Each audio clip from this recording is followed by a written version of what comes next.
Looking at you disgusts me. The words cut through the air sharper than glass, falling from her lips with a finality that knocked the breath out of me. We had been sitting across from each other at the dinner table, half-eaten plates between us, the quiet hum of the refrigerator filling the silence we had grown used to.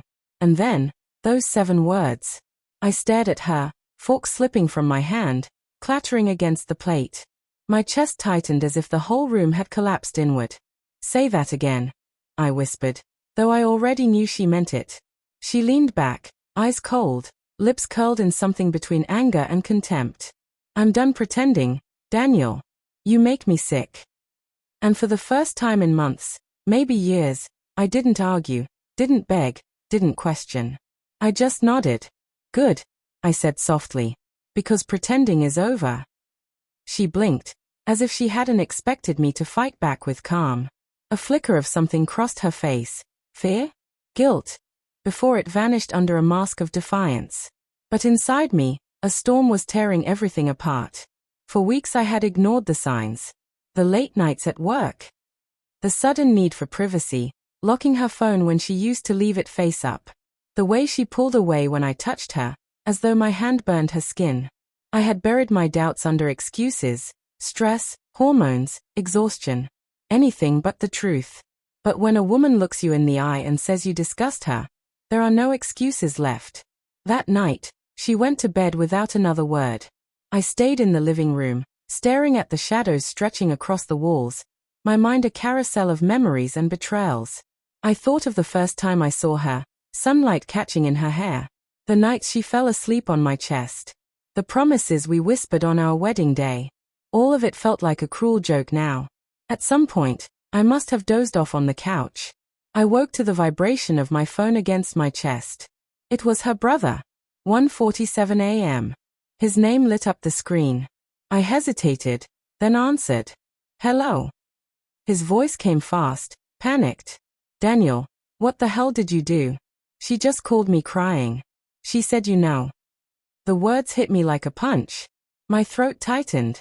"Know what?" He went silent. Too long. And in that silence, the truth I had been avoiding finally screamed in my face. When he spoke again, his voice was low, strained. "Damn it, she should have told you. Look, it's not my place." "Tell me." I cut in, sharper than I'd ever spoken to him before. Another pause. Then, reluctantly, "She's been seeing someone. For over a year." The room spun. My breath caught. I wanted to drop the phone, to smash it against the wall, but I clung to it like a lifeline. "Who?" The word tore out of me, raw and jagged. He hesitated. "It doesn't matter." "Who?" I roared. Finally, he muttered. "A guy from her office. Eric. She said she was going to end it, but she didn't. And when you told her pretending is over, she thought you found out. She called me freaking out, saying everything's ruined." I couldn't move. Couldn't speak. My chest felt hollow, my limbs numb. It was one thing to suspect. Another to know. Her brother kept talking, his voice frantic. "Look, Daniel, I'm sorry. I didn't want to get involved, but you need to understand, she's been unhappy. She said she felt invisible, like you stopped seeing her. She made mistakes, yes, but..." I hung up. I didn't want excuses.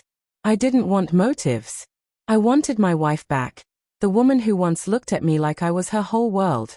Not this stranger sharing my bed while giving herself to someone else. I went upstairs. She was lying in bed, the faint glow of her phone lighting her face. She jumped when she saw me. "You talked to him, didn't you?" Her voice was small, trembling. I stood in the doorway, staring at her. I couldn't speak. My silence must have terrified her, because she sat up, tears streaming down her cheeks. "I didn't mean for it to go this far," she whispered. "I was lonely, Daniel. You were always working, always distant." He noticed me. He made me feel alive again. "I never wanted to hurt you." "Then why?" I interrupted, my voice shaking. "Why did you stay in our house, eat at our table, sleep in our bed, while betraying me every single day?" She sobbed into her hands. But no answer came.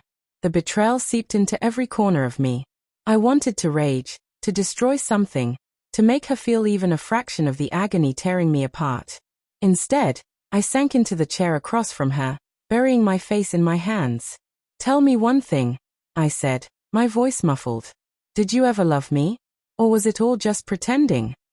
Her sobs quieted. When she finally looked up, her eyes were red but steady. "I loved you. I still love you. But love wasn't enough." The words were a blade twisted in my chest. Because maybe she even believed them. I don't remember how long I sat there. The clock ticked on, the house groaned, and somewhere outside, a dog barked into the night. She cried herself to sleep, leaving me alone with the ghosts of our marriage.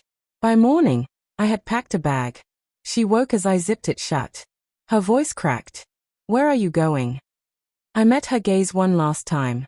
"To find a place where I'm not disgusting." Her face crumpled, but I didn't wait for her response. I walked out the door, the cool morning air biting at my skin, the weight of betrayal pressing against my spine.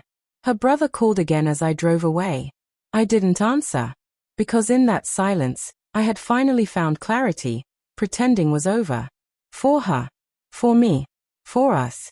And in its place stood a truth so raw, so devastating, I knew it would haunt me forever.